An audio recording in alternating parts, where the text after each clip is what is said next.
Question number 7 पर आ गए हैं। What does the acronym URL stand for. URL किस चीज़ के लिए स्टैंड किया जाता है? सबसे पहले तो हमें पता होना चाहिए व्हाट इज़ URL। तो अगर आप लोग ब्राउज़र्स वगैरह यूज़ करते हैं, कोई भी क्रोम, यूसी ब्राउज़र और जो है यूसी मिनी या फिर और कौन सा था, और बस मैं तो और यूज़ नहीं करती, सो आई डोंट नो, ठीक है। सो अगर ये वाले कोई भी ब्राउज़र यूज़ करते हैं तो आप जो है कोई भी वेबसाइट खोलें, सबसे ऊपर उसके क्लिक करें तो वहाँ पर आएगा एक URL और उसकी काफ़ी ज़्यादा जो है एक डिटेल आएगी, तो उसको हम लोग URL बोलते हैं। कोई भी ऐसी सोर्स या कोई भी ऐसा एड्रेस, कोई ऐसा रेफरेंस जो कि हमें कोई एक्सेस करे सोर्स ऑन द इंटरनेट, ठीक है ना। तो कोई भी ऐसा सोर्स जो हमें इंटरनेट के किसी भी वेबसाइट तक पहुंचाए, वो काम क्या करता है? वो URL वो काम करता है, ठीक है। ये हमें कोई भी specific location of source as well as the protocol भी हमें जो है वो देता है। तो ठीक है, ये वाली सारी चीज़ें हम लोग यूज़ करते हैं URL के लिए। अब URL का फुल फॉर्म हमारे पास क्या है? क्या इसका फुल फॉर्म है? Uniform resource location, uniform resource link और यूनिफॉर्म रेफरेंस लोकेटर और यूनिफॉर्म रेफरेंस लिंक, ठीक है। अब यहाँ पर क्या है? चेन जो है वो हमारे पास सिर्फ ये R वाली चीज़ है। अब क्या वो लोकेटर है या लिंक है? सबसे पहले तो हमें ये पता होना चाहिए कि वो लोकेटर है या लिंक है। सबसे पहले मैं बता दूं कि ये हमें क्या देता है? कोई भी हमें स्पेसिफिक जगह पर पहुंचाता है, कोई जो है वो क्या देता है? वो देता है हमें कोई भी स्पेसिफिक लोकेशन। तो ये हमारे पास क्या है? लोकेटर है, लिंक नहीं है, ठीक है। एंड देन ये रिसोर्स है या रेफरेंस है, ठीक है। अब ये दो लिंक वाले तो नहीं हो सकते, अब इन दोनों में से कोई एक हो सकता है, ठीक है। या तो रेफरेंस हो सकता है या तो ये हमारे पास क्या हो सकता है? रिसोर्स हो सकता है। तो जैसे कि मैंने डेफिनेशन में बताया कि URL क्या होता है, ये हमारे पास एक रेफरेंस होता है या एड्रेस होता है जो हमें किसी भी जगह को एक्सेस करे ऑन द इंटरनेट, ठीक है। तो ये क्या है? ये है हमारे पास रिसोर्स, ठीक है। रेफरेंस और रिसोर्स, ठीक है। सो ये हमारे पास क्या हो जाएगा? ये हमारे पास रिसोर्स हो जाएगा। ये हमें कोई भी जो है एड्रेस को रेफर करता है या तो कोई एड्रेस को जो है लोकेट करता है, एक्सेस करता है। तो यहाँ पर रेफरेंस नहीं आएगा हमारे पास, ठीक है। रेफरेंस इज नॉट हमारे पास क्या है? वो है हमारे पास रिसोर्स। तो यूनिफॉर्म रिसोर्स लोकेटर जो है वो हमारे पास URL को स्टैंड करता है। So option number 1 is correct. Option number A जो है वो करेक्ट ऑप्शन है इसके लिए। So which protocol is use to browse website on internet? FTP, HTTP, SMTP, SNMP। Which one is the correct? सबसे पहले हम लोग फर्स्ट वाले की तरफ चलते हैं। FTP हमारे पास क्या होता है? FTP हमारे पास जो है फाइल ट्रांसफर प्रोटोकॉल होता है, ठीक है।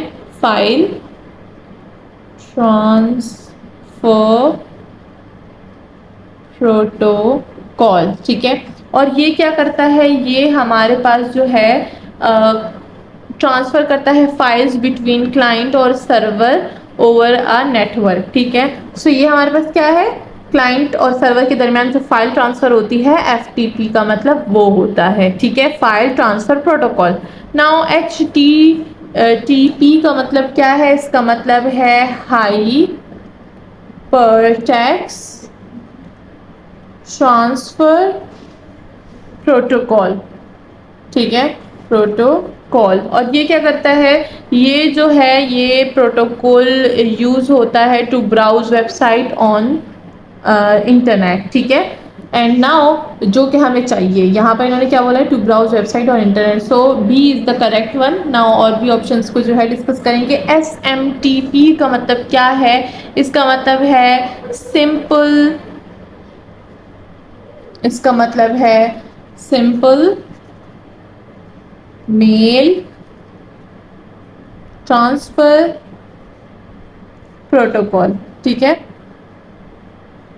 और ये क्या करता है? ये यूज होता है for sending end receiving emails, messages between server और क्लाइंट के दरमियान, ठीक है। और ये जो है यूज़ नहीं होता ब्राउजिंग वेबसाइट्स के लिए। और SNMP जो है ये होता है हमारे पास simple network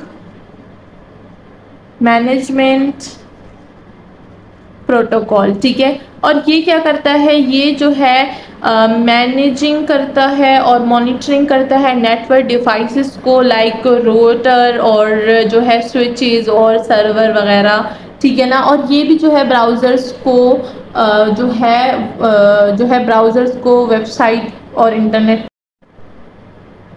so this is not the one जो हमसे मांगा गया है। हमारा करेक्ट ऑप्शन कौन सा है, HTTP हाइपरटेक्स्ट ट्रांसफ़र प्रोटोकॉल, ठीक है। सो होप कि आपने बाकी सारे भी जो है अपने पास नोट डाउन कर लिए होंगे, इनमें से कोई भी जो है वो आ सकता है।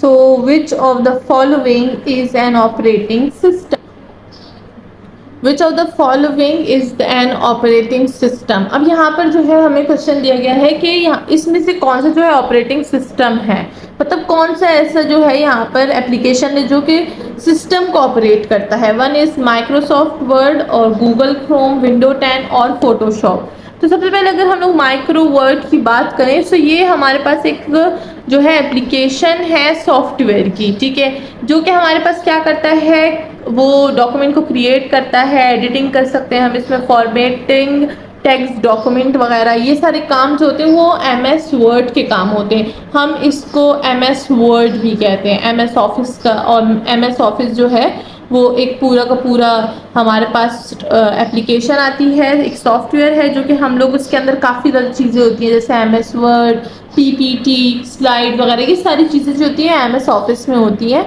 और ये इसके अंदर पाई जाती हैं, ठीक है ना। अब जिन्होंने प्रोजेक्ट वगैरह के काम किए हुए हैं या फिर जिन्होंने जो है अपने असाइनमेंट जो है वो कंप्यूटराइज असाइनमेंट बनाए हुए हैं, तो उनको MS ऑफिस के बारे में अच्छा खासा पता होगा। और अगर आपको नहीं पता तो थोड़ा सा इसके बारे में जान लीजिए, ये इम्पॉर्टेंट होता है, ठीक है।